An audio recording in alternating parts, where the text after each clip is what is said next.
რომ დაიხურა, რომ ჩვენი წარმომადგენლები ვიმეორებთ ახორციელებს მონიტორინგს, სწორედ ამიტომაც გადავწყვიტეთ მიგვემართა სპეციალური მოთხოვნა, ანუ რეალურად სისხლის სამართლის დანაშაულის პრინციპიდან შექმნილი დათვალების შექმნა.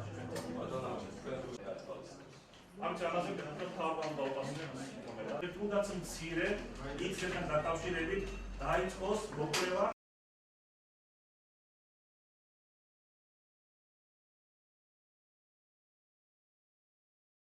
სამწუხაროდ ბოლო პერიოდში, განსაკუთრებით აპრილის თვეში, სასჯელ აღსრულების დეპარტამენტის თანამშრომლების მხრიდან ომბუდსმენის აპარატის წარმომადგენლებზე რამდენიმე ხელოვნურად შექმნილი დაბრკოლება შეიქმნა.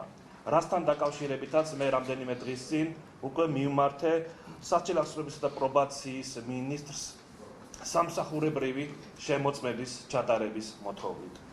წინადადებაში დეტალურად არის აღწერილი სახალხო დამცველის რწმუნებულების საქმიანობისთვის დაბრკოლების შექმნის არაერთი შემთხვევა. შესვლის დროს მოგთხოვეს საათების დატოვება და იმ კითხვაზე თუ რის საფუძველზე გვიზღუდავდნენ საათების შეტანას, ვერ გაგვწეს კონკრეტული პასუხი, მიგვიწით ეს რაღაც ზოგადი ნორმა, რომელიც ადგენს უბრალოდ დაწესებულებას შესვლის წესს.